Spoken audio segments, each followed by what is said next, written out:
अभी हम बैठे हुए हैं बिहार विधानमंडल के प्रांगण में और इस प्रांगण से तय होती है बिहार के लोगों की किस्मत।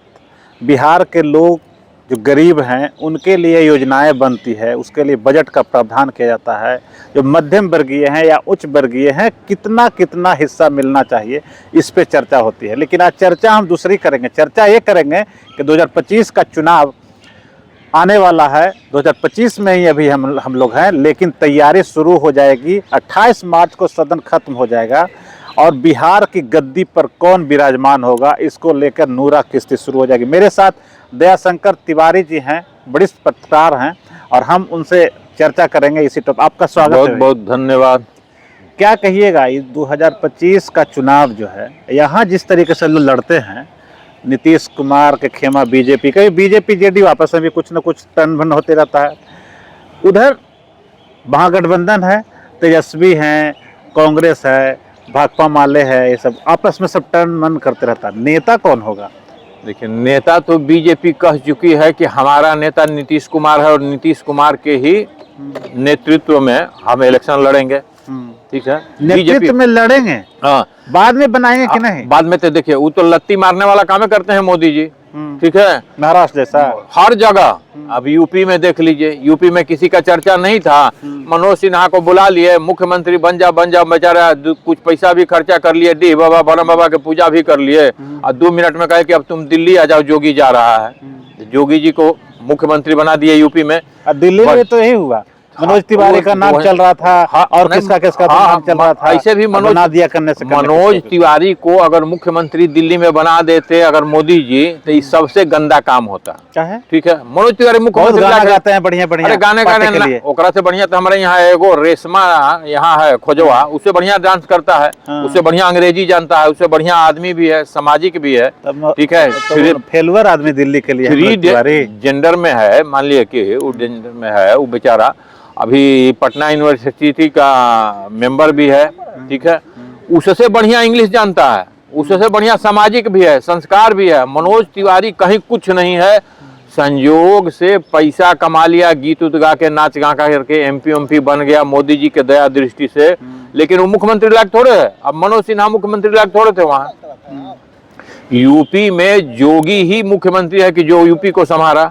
ठीक है, और वही जोगी को अगर पीएम बनाइएगा तभी ही देश सुधरेगा, नहीं तो मोदी जी तो इस देश को लेकर चल जाएंगे। कितना लोग के वहाँ है जो कि सब गंगा में डुबकी लगवा दिए। विपक्ष सब लोग बोल रहा है कि कुंभ में हल्ला गुदल्ला करवा के क्या क्या किए, कितना लाश गायब हो गया, पता नहीं है अभी तक। अच्छा, लाश से जब इतना बड़ा प्रोग्राम होगा तो 2-4 गो लाश नहीं बह गया गंगे जी है तो में कोई दिक्कत है? कोई दिक्कत नहीं होता है, लेकिन लाश को बहा नहीं है, कोई प्रॉब्लम नहीं है, कोई प्रॉब्लम नहीं है। लाश बहा भी नहीं है। अच्छा। हवा मुंह से सब लाश बहा देगा, ट्रक के गायब कर दिया लाश। देखिए, ये पॉलिटिकल जो पार्टी है वो अपने स्वार्थ के लिए सब इसमें जी रहा है। अभी कल देखे ना, सारा एमपी का पैसा बढ़ गया। ठीक है, किसी भी पत्रकार को, गरीब पत्रकार को कोई सुनने वाला है? उसको रेलवे का टिकट में जो छूट मिलता था वो मोदी चोरी कर लिया। बहुत गंभीर बात है, सही। वो भी मोदी चोरी कर लिया और अपना पैसा एमपी का बढ़ाने के लिए तुरंत बढ़ा दिया। अरे भूखमरी मर कर 2 लाख रुपया में वो क्या खाएगा? 2 लाख रुपया उसको वेतन मिल रहा है, वो कौन चीज हीरा बुक के खाता है कि रोटियां खाएगा? 2 लाख रुपया दे और सारा एमपी को, 2 एमपी का पैसा हमको खाली दे दे 4 लाख रुपया, और सारा एमपी को बुला करके हम खिलाएंगे भर महीना। बताइए, ये सरकार को राशन दे दिया, सुविधा वही सब नहीं दिया था। अच्छा, सिटीजनशिप वाला खत्म कर दिया। जो मिलता था 60 वर्ष ऊपर वाला के, सीनियर सिटीजन वाला तो तुम खत्म कर दिया। चलो भाई, सीनियर सिटीजन वाला है वो अपना देखेगा, उसको ज्यादा जाए। लेकिन पत्रकार जो है, आज जो तुम प्रोग्राम कर रहे हो बेतिया में, मोतिहारी में, दरभंगा में, अगर वो जाएगा तो अपना पॉकेट से पैसा खर्चा करके जाएगा। जाता तुम छूट दे रहा था तो उसमें से लोग चला जाता था कि चला भाई 5 रुपया में 2.5 रुपया लगता। तुम तो वो भी खत्म कर दिया। अब तुम्हारे यहाँ कौन जाएगा? तुम्हारे बीजेपी के नेता को बोलते नहीं है इस मैटर पे। अरे बीजेपी के नेता बोलेगा तो अगली बार उसको टिकटे नहीं मिलेगा। कोई नहीं बोलते, रोड पर फुटपाथ पर घूमने लगेगा। गिरिराज सिंह इतना हल्ला करते रहते, वो भी नहीं सवाल। गिरिराज सिंह का तो खाली संपत्ति का जांच करा दे ईडी से, सीबीआई से, तो जेल में रहेगा। ये सब बोले वाला है कोनो नेता? कोई नेता बोलने के लिए तैयार नहीं है। लेकिन पत्रकारें सब चमकाया है इनको। अरे तो पत्रकारें तो मोदी सिंह को चमकाया, पत्रकार गिरिराज सिंह को नहीं, प्रधानमंत्री को भी चमकाने वाले पत्रकार ही हैं। लेकिन वहाँ जो पत्रकार हैं अब मोदी को चमका भी दे रहे हैं, अब उनका जूता चप्पल भी चमकाने के चक्कर में लगे हुए हैं। कौनो पत्रकार पूछता है कि पत्रकारों की क्या स्थिति है, ये आपने पैसा कैसे छोड़ा, खत्म कर दिया भाई जो छूट मिलता था। एक भी पत्रकार जो आगे पीछे उनको, ये रजत शर्मा जो है एनडीटीवी वाला, ये कभी पूछता है कि पत्रकारों को जो पैसा मिल रहा था वो खत्म कैसे हो गया। प्रधानमंत्री मोदी जी सबके चैनल में, सुधीर चौधरी, रजत शर्मा साहब के चैनल में जा के, अरे वही बटरिंग है, वही बटरिंग है, वही सब बटरिंग करता है और प्रधानमंत्री से बाइट ले लेता है, प्रधानमंत्री की जल गए उसमें हाँ हाँ हाँ हाँ करके ये सब कर रहा है। तो उसको अमीर पत्रकार कहिएगा क्या वो लोग? अरे नहीं, इसीलिए वो लोग को नहीं चाहिए ये सब सुविधा। उसको कंपनी कहिए, ठीक है, इंडस्ट्रीज कहिए, लोग को एक्स्ट्रा पैसा दे दिया जाता है। हाँ, वो सबको इंडस्ट्रीज कहिए, वो इंडस्ट्रीज बना के बैठा हुआ है। मोदी जी अपना कर दिए, मोदी जी के यहाँ से उसको फंड चल रहा है।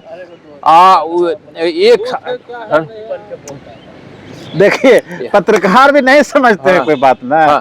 पत्रकार इस गंभीरता को अगर समझें, लड़ाई अपना लड़े खुद के लिए, तो उनके लिए भी तो हो ही जाए। लेकिन पत्रकार भी तो पत्रकार में ऐसे पत्रकार हैं कि जो चमचे पत्रकार हैं वही उसके नजदीक न पहुंचते हैं। यहाँ के पत्रकार जिसे हम लोगों के पत्रकार मोदी के यहाँ पहुंचे नहीं पाएंगे। हाँ, सही बात। वहाँ जितने माफिया है उसके अगल बगल में है, ठीक है। ये रजत शर्मा, अर्णव गोस्वामी सब क्या है, ये सब कारपोरेट है, फैक्ट्री चलाता है, कंपनी चलाता है। बुला करके एगो इवेंट करा दिया, अरबों अरब रुपया आ गया, ठीक है। उसको पत्रकारों से कोई मतलब नहीं है, ठीक है। वो पत्रकार तो पीएम हाउस जाएगा, 2 कामें करा लिया, उसी में अपना निकाल लिया, क्या उसी से पैसा उसको आ गया। उसको क्या जरूरी है इतनी छूट के लिए? इसलिए वो सब नहीं सोचने का है। जो अच्छा एक बात करिए, अब हम लोग प्लान एक बनाइए, प्लान बनाइए कि पत्रकार का जो सवाल जो है, इस चीज को हम लोग एक ड्राफ्टिंग करके, और जो बिहार के मंत्री हैं, कोशिश हम लोग करेंगे, जिनकी जितनी ताकत हो हम लोग अपने हिस्सेदारी मांगने के लिए प्रयास करेंगे, एक ड्राफ्टिंग करेंगे। और जो बीजेपी के विधायक हैं, मंत्री, उनसे संपर्क करके एक लेटर भेजवाते हैं, देखते हैं उसमें क्या होता है। उसमें भी 1 के 2 मंत्री है और विधायक है जो कि पहुंचा सकता है। हाँ। और कोनो नहीं जाएगा, वो दे देगा कागज, ले करके रख लेगा पीछे। डरन कोनो जाता है मोदी के यहाँ बोले? अच्छा, कोनो डरन मोदी के यहाँ नहीं बोलने जाता है। नहीं तो हम तो लोग तो यहाँ 100 मंत्री को कहे, विधायक को कहे, कोनो डरन जेबे नहीं करता है मोदी के। मोदी ताकेगा तो ये सब मुँह लगेगा वहाँ।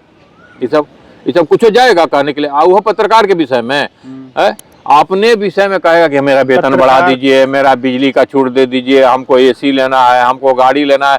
वो पैसा ही सब अपने स्वार्थ के लिए निकाल लेगा। एक चीज और गंभीरता है, हम लोग यहाँ तो बैठते हैं विधानसभा विधान परिषद दोनों तरफ, यहाँ सीनियर पत्रकार है, ये लोग भी कभी कुछ नहीं बोलते हैं। अरे सीनियर पत्रकार केकरा कब? हम तो पूरा इतिहास से बता रहे हैं कि सब लोग अपना काम कराने के लिए ना है, किसी को जरूरत नहीं है। जरूरत सबको है, लेकिन हो जाएगा सुविधा तो सब लाभ उठाएगा। सुविधा हो जाएगा तो सब लोग उठाएगा, लेकिन किसी की बोलने की हिम्मत नहीं है मोदी के सामने, चाहे कोनो नेता के सामने।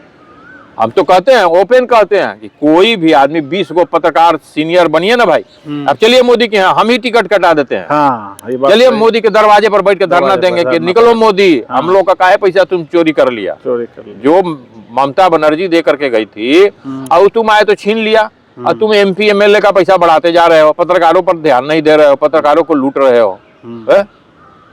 यहाँ बहुत पत्रकार हैं कि जो वेतन प्रेस से उसको मिलता है उसमें दाल रोटी नहीं चलता है, बाल बच्चा नहीं पढ़ा पाता है, और उसके ऊपर ध्यान नहीं दे रहे। उसको जो टिकट में छूट मिलता था वो भी तुम खत्म कर दिए।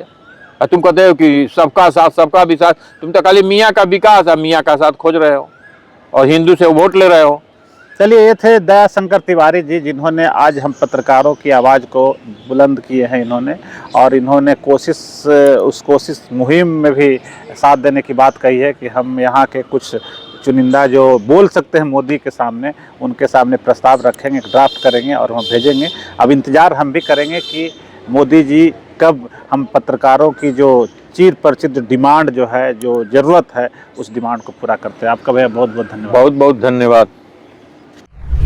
अगर आपको ये खबर अच्छी लगी तो चैनल को सब्सक्राइब करना नहीं भूलें और बेल आइकन जरूर दबाएं।